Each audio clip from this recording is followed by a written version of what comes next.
Hello, so my name is Darlisha D'Ambert, and I will be discussing clonal expansion as a part of the Exam 1 discussion question. And please excuse me, I've been under the weather, so my voice sounds horrible. So bear with me. So, clonal expansion is basically the increase in the number of lymphocytes in both the B and T cells. This process truly gives the immune system its specificity, and so it really helps target the correct bacteria and any foreign antigen that tries to attack the immune system. So basically, we know that our B cells formulate in the bone marrow, and our T cells formulate in the thymus. So, when this process of clonal expansion undergoes, it pretty much is a multiplying of lymphocytes. So, for example, think of swollen lymph nodes in your neck. So, I'm recovering over a sinus infection. I can tell that my sinus infection is occurring because of the swollen lymph nodes that were in my neck. It's very tender and is a lot bigger than what it usually is. So that's where clonal expansion is occurring at this moment. When these lymphocytes are multiplying, we can see that some are destined to live as memory cells towards the end of the process. Some will be memory cells, the T and B cells, while others will probably be effector cells. So these cells that are left over, which I call are clones, because they're the subset of the expanded number of T and B cells that were developed from the first exposure to a germ. So pretty much what this is doing is protecting. It's the protection from any attacks from the same antigen, so that once this process is done, our body is now aware, our immune system is now aware of this antigen, of this foreign antigen, and it tries now to remember it and also fight it off. So that's pretty much basically what's going on here. Because of the new population of memory cells, like I said, responses to the attacks are much faster and they're greater, because now these T and B cells understand what this antigen is. So it's ready to fight it off. So I'm going to show you a quick little demonstration that kind of helped me understand the process of clonal expansion. I got this video from Khan Academy, and it pretty much really breaks down what's all going on here. They call it clonal selection, but I mean, it's pretty much the same thing. So just to kind of give you a brief overview of what's going on.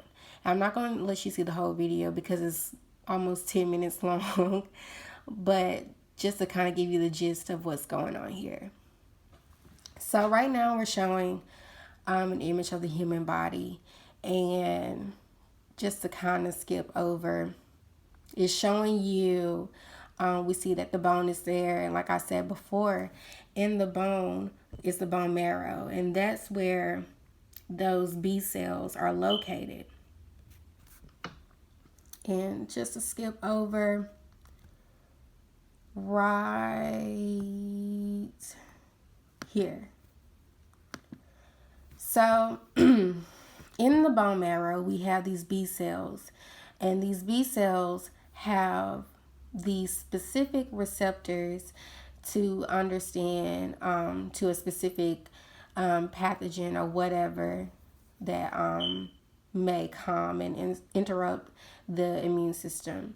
And so with these B cells, we have these daughter cells, and they have their specific receptors as well. So to continue on, now that we kind of get a gist of that, we have the thymus, which is located right here. And in the thymus, we have the T cells that are located in there, and they are formulating.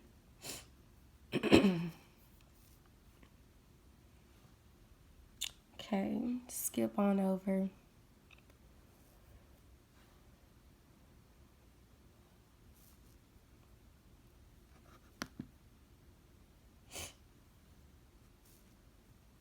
And like I said again, it's showing the T cells that are in the thymus. And just like the B cells, the T cells have daughter cells, and they have their receptors as well.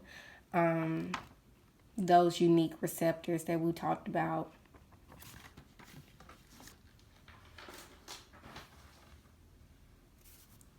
And that is considered step 1 of the clonal expansion process.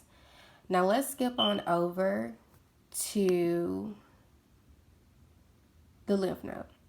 So let me pause this real quick because it's kind of important.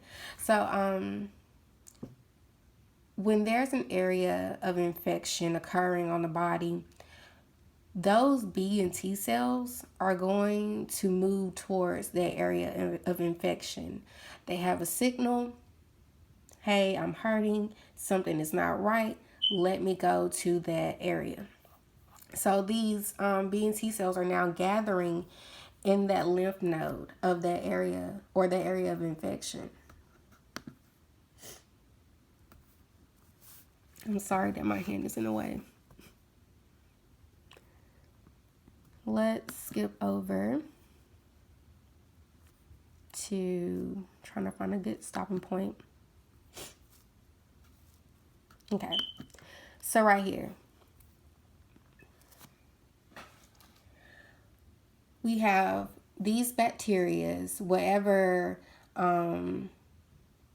antigen or pathogen or whatever that is trying to attack the immune system.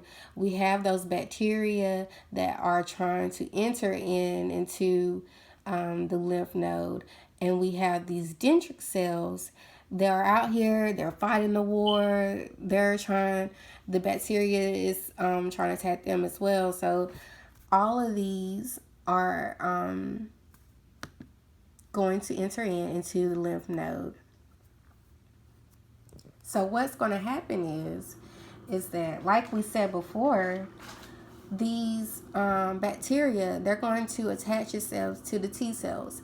These are in the B cells as well. And so what's going to happen is that they're going to recognize what this pathogen is, what this antigen is, and they're going to lead to its receptor right here.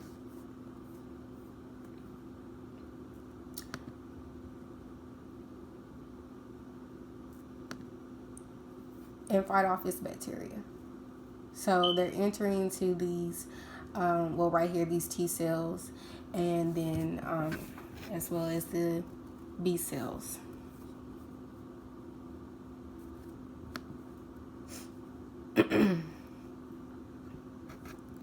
So this is pretty much what I'm showing you is the last step of the, sorry, you didn't see it. What I'm showing you is the last step of the clonal expansion process. So what these right here are left over. Once the bacteria is fought off, what's left over are the extra B and T cells. So like I told you before, some of those B and T cells that are left over some will become effector cells, and then some will become memory cells. So pretty much basically what it is, like I kept on saying before, that now these B and T cells remember the antigen. Save it was the flu virus. These B and T cells remember, okay, this is the flu. We know how to attack it. We know what to do with it this time. So let's keep it in our file. So next time when the flu virus comes back in, now we know what to do.